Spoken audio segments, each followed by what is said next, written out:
Seja muito bem-vindo, eu sou Luciano S. e esse é o canal Casos Sobrenaturais Reais. Não deixe de fazer a sua inscrição e ativar o sininho para não perder os próximos vídeos e escreva nos comentários de que cidade você está nos assistindo. Desde já, o nosso muito obrigado.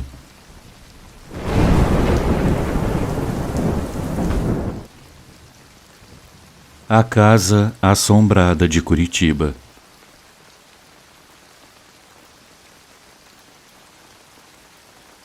Pouco depois de começar a namorar a mulher que viria a ser a minha esposa, eu aluguei uma casinha em Curitiba próximo ao centro da cidade.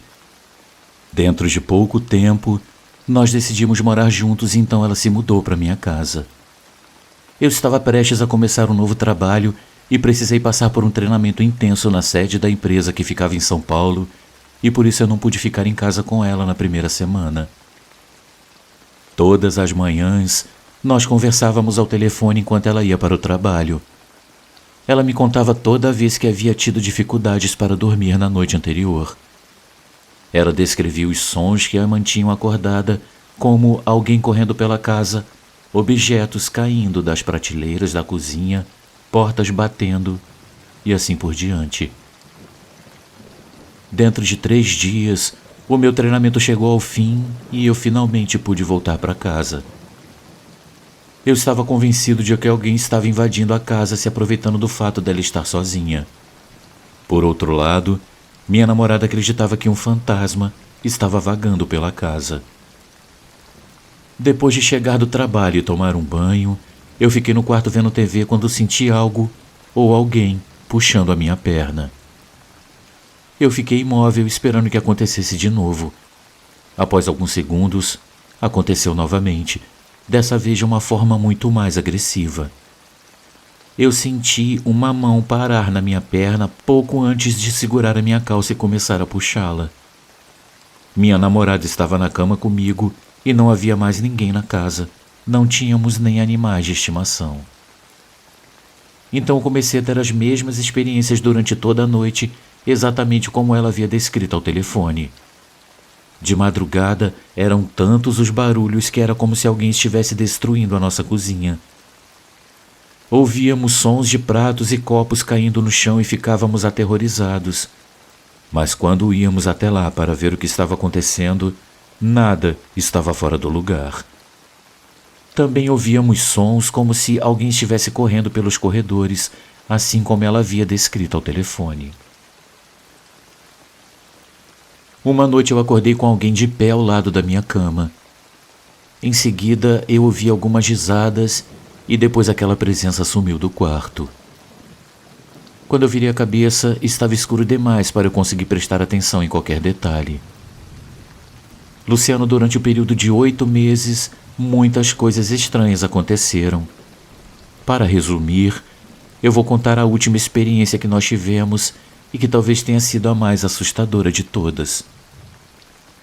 Eu estava sozinho em casa, esperando para participar de uma reunião online, então estava sentado no meu sofá com meu notebook na mesa à minha frente, quando eu ouvi a porta dos fundos bater, então eu percebi que uma pessoa começou a correr rapidamente pela casa.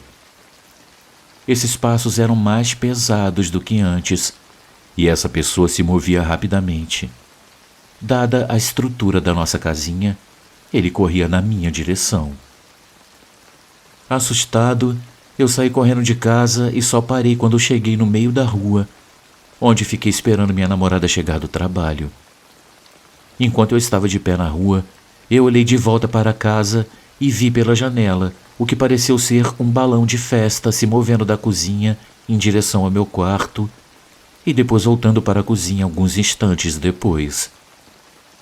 Parecia que havia alguém dentro da minha casa indo de uma sala para outra, segurando aquele balão.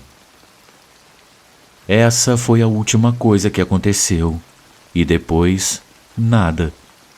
Continuamos morando lá por mais tempo e depois nos mudamos. Amigos, eu daria qualquer coisa para viver aquilo de novo e enfrentar a situação com menos medo e de uma forma mais racional. Minha esposa, por outro lado, nunca teve medo. Infelizmente, ela faleceu há alguns anos atrás, mas eu sei que ela teria gostado de compartilhar essa história com o canal. De vez em quando eu passo em frente à nossa antiga casa e noto que ninguém ainda se mudou para lá. Ela continua vazia e está com um aspecto cada vez mais tenebroso. Muito obrigado por contar a minha história, Luciano.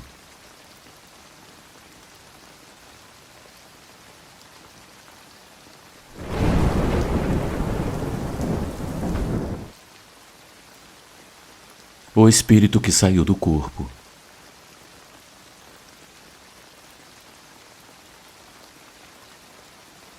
Olá, Luciano. Meu nome é Juliana.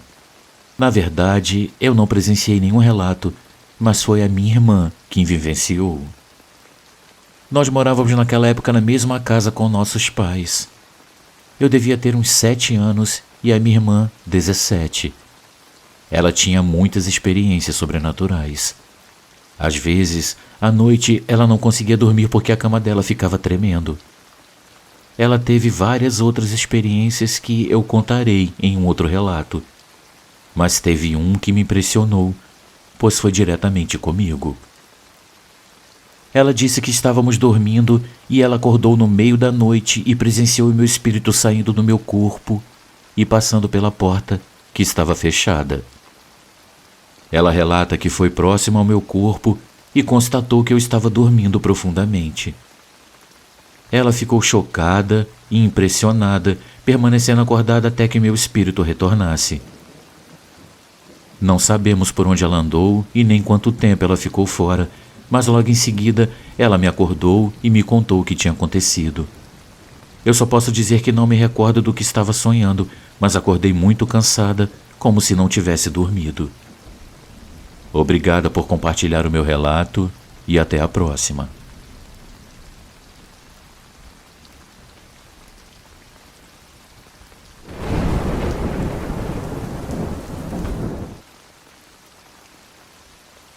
Os passos.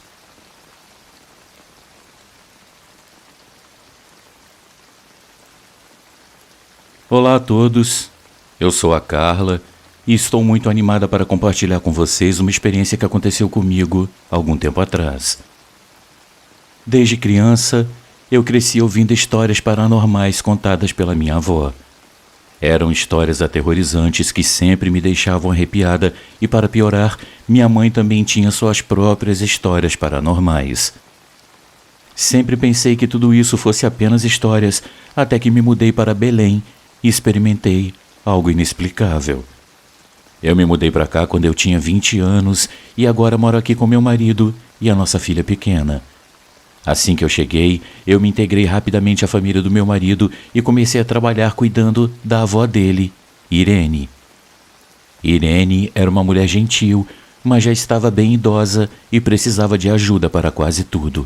E eu estava disposta a ajudá-la. As noites de sábado costumavam ser as nossas favoritas. Ficávamos acordadas até tarde assistindo a programas de entrevistas e fofocas. Irene adorava esses programas. Em uma noite, após terminar de assistir um programa de televisão que terminou muito tarde, eu fui para o meu quarto descansar. E, no entanto, algo incomum aconteceu. Já era madrugada quando acordei a ouvir vozes vindas do quarto de Irene. No início, eu pensei que talvez estivesse sonhando, mas as vozes eram claras. O meu coração começou a acelerar enquanto eu me aproximava do quarto dela. A luz da rua entrava pela janela, iluminando levemente a sua figura. A porta estava aberta, então eu pude ver que ela estava sentada na beira da cama, como se estivesse conversando com alguém. Eu me aproximei preocupada e perguntei: Irene, você está bem? Ela me respondeu que estava conversando com seus irmãos que já haviam falecido. Aquilo me desconcertou, mas eu tentei não demonstrar. Eu disse a ela: Irene, aqui não há ninguém, tentando tranquilizá-la. No entanto, a resposta dela foi algo que eu nunca vou esquecer. Ela me disse: não é verdade, olhe ali, atrás de você, apontando para as minhas costas. Luciano, O medo me dominou imediatamente. Eu não sabia se queria me virar para confirmar as palavras dela ou se eu ficava imóvel. Finalmente, reuni a coragem e me virei rapidamente. No entanto, não havia ninguém ali, apenas o corredor escuro e silencioso. Aquela situação me desconcertou, mas eu pensei que talvez, devido à idade avançada da Irene, ela estivesse tendo alucinações ou se confundindo. Com paciência e muito carinho, eu a ajudei a se deitar novamente na cama e tentei acalmá-la. Depois de me certificar de que ela estava bem, eu fui para o meu quarto e, no entanto, eu perdi completamente o sono. Os dias se passaram e, embora eu tentasse esquecer o estranho episódio com a Irene, uma parte de mim sentia que algo mais estava prestes a acontecer. No entanto, a vida, com sua capacidade de nos fazer esquecer, me distraiu com suas rotinas e responsabilidades. Irene, a avó, como a chamávamos carinhosamente, passava temporadas em Recife com sua outra filha. E durante esses períodos, a casa parecia diferente e mais tranquila. Em um final de semana, meu marido me informou que precisaria viajar a trabalho. Ele me disse: "Não se preocupe, amanhã eu estou de volta", e me deu um beijo de despedida. Então, naquela noite, só a minha filha e eu estaríamos em casa. Após o jantar tranquilo, eu decidi assistir à televisão por um tempo. Minha filha, mesmo sendo um bebê, tinha suas próprias rotinas noturnas e, enquanto eu a amamentava, ela costumava dormir rapidamente. Após algumas horas, eu desliguei a TV e nós fomos para o quarto. Eu acomodei a minha filha do meu lado da cama, continuei a amamentá-la e ouvia sua respiração enquanto ela adormecia. O quarto estava na penumbra, iluminado apenas por uma pequena luminária para que o ambiente não ficasse totalmente escuro. Eu estava quase adormecendo quando um som me fez despertar. Nossa casa tinha um piso de madeira antigo, o que fazia com que qualquer passo sobre ele produzisse um rangido característico. A princípio, eu pensei que talvez tivesse deixado alguma janela aberta e o vento estivesse causado o barulho, mas não. O rangido era rítmico, como passos que se aproximavam do corredor e do quarto. Meus ouvidos se aguçaram tentando distinguir cada som. O medo começou a tomar conta de mim, o meu coração batia forte e eu podia ouvi-lo ressoar em minha cabeça. Eu tentei me mover, mas estava paralisada. Minha única reação foi abraçar minha filha com mais força para tentar protegê-la. Os passos continuavam e desta vez soavam mais próximos. Eles não vinham da sala, mas sim do corredor, o mesmo corredor que conectava o quarto da Irene e o meu. Meus piores medos foram confirmados quando os passos entraram no meu quarto. O som da madeira rangendo sob algo, ou alguém se movendo com lentidão, mas com determinação, se aproximaram cada vez mais de onde eu estava. Apesar de estar de costas para a entrada, eu podia sentir aquela presença atrás de mim. Uma sensação de frio percorreu meu pescoço como se alguém estivesse respirando perto de mim. Uma onda de terror me invadiu e, por um momento, eu pensei que seria o último dia da minha vida. Com o coração acelerado e tremendo de medo, eu esperei. No entanto, depois de um minuto que pareceu eterno, os passos começaram a se afastar. O som se dirigiu para a porta do quarto e, pouco a pouco, desapareceu. Eu fiquei imóvel, esperando, ouvindo, para saber se os passos voltariam. Finalmente, quando eu senti que podia me mover, eu peguei minha filha nos braços, a envolvi em uma manta e, reunindo coragem, eu saí do quarto. Acendi todas as luzes da casa e fui para a sala e liguei a TV para ter alguma companhia.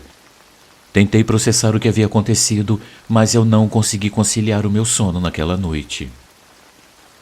No dia seguinte, quando meu marido voltou, eu relatei a ele a aterrorizante experiência que eu havia tido. Ele me olhou com descrença e disse que eu provavelmente tinha sonhado ou imaginado aquilo. Mas eu sabia que era real. Mesmo tentando me convencer de que era fruto da minha imaginação, lá no fundo eu sabia que algo ou alguém tinha estado em nossa casa naquela noite e tinha estado muito perto de nós. Depois daquela noite aterrorizante, as coisas mudaram para nossa família. Embora meu marido não acreditasse completamente no meu relato, ele decidiu que era hora de nos mudarmos.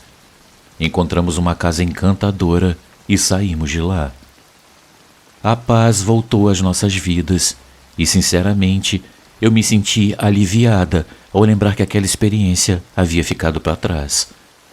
Às vezes, a dúvida me assalta. O que teria acontecido se eu tivesse olhado para trás naquela noite? A simples ideia me causa arrepios.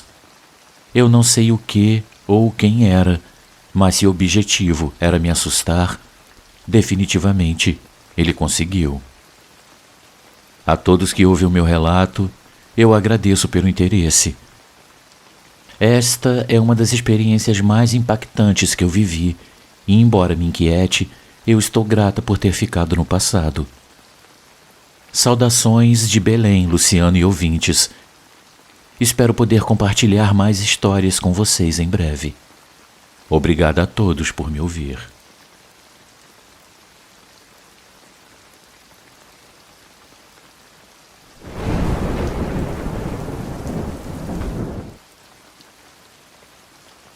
O macaquinho.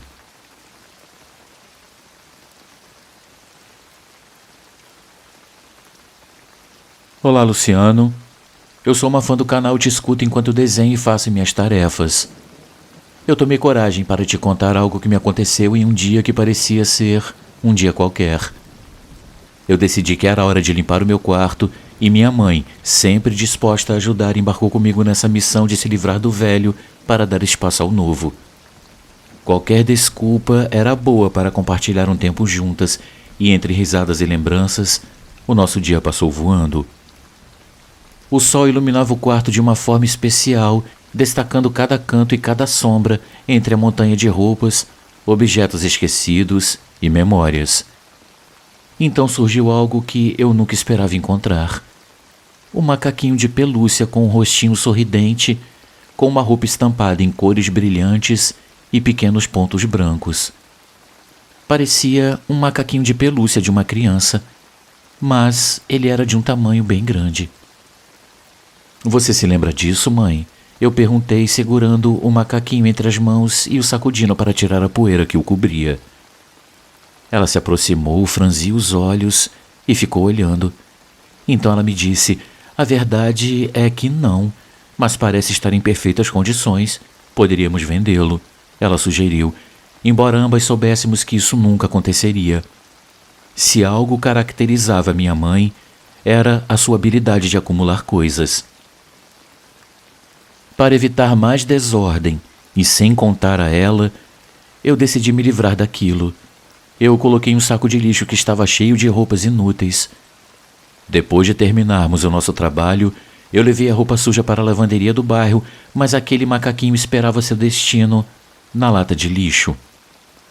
Na manhã seguinte, após o episódio com a lavanderia, enquanto eu dobrava e pendurava a roupa, lá estava o macaquinho brilhante e limpo, como se estivesse acabado de ser lavado. Eu não conseguia entender como ele saiu do saco de lixo onde eu o havia colocado. Eu pensei que talvez a minha mãe o tivesse retirado, e quando eu a confrontei, ela disse que o encontrou no sofá, sujo, e o colocou para lavar com as outras roupas, descrevendo em detalhes como ela o havia encontrado. Essa estranha coincidência me deixou nervosa e me fez questionar se aquele macaquinho tinha se movido sozinho. Eu tentei me lembrar se o havia deixado acidentalmente no sofá. Afinal, às vezes eu deixo coisas em lugares e depois me esqueço. Tentando não dar muita importância, eu simplesmente guardei aquele macaquinho de pelúcia na minha gaveta. No entanto, a inquietação retornou no dia seguinte, enquanto eu procurava uma roupa para vestir. Eu então vi algo se sobressaindo embaixo da minha cama, e ao verificar, era um macaquinho de pelúcia. Desconcertada, eu me perguntei como ele tinha acabado ali. Sem pensar muito nisso, o retirei, o sacudi para tirar o pó e o guardei novamente na gaveta. Luciano, os dias seguintes se tornaram ainda mais desconcertantes. Eu continuava encontrando aquele macaquinho em lugares incomuns e em posições diferentes. Primeiro, ele aparecia apenas no meu quarto, mas depois, para o meu horror, um dia eu o encontrei sentado em uma cadeira da sala de jantar. Muito frustrada, eu decidi me livrar dele novamente, colocando-o no lixo da cozinha.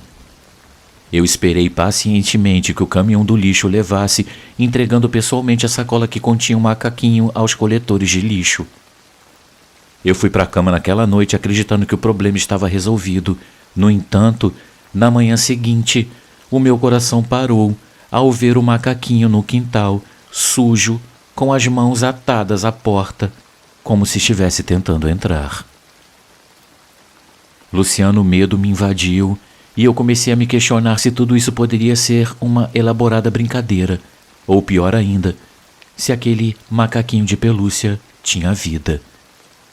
Teorias giravam em minha cabeça. Eu estava sendo assombrada por um espírito. Eu estava perdendo a razão. Havia algo oculto naquele macaquinho que eu não entendia. Os meses passaram e a presença daquele macaquinho de pelúcia se tornou algo recorrente. Eu o via por toda a casa, seja próximo a uma janela, pendurado em um gancho ou escondido em algum canto. Eu aprendi a conviver com isso em minha vida. Isso acontece muito raramente agora, mas ainda acontece às vezes. Eu só espero que um dia isso pare.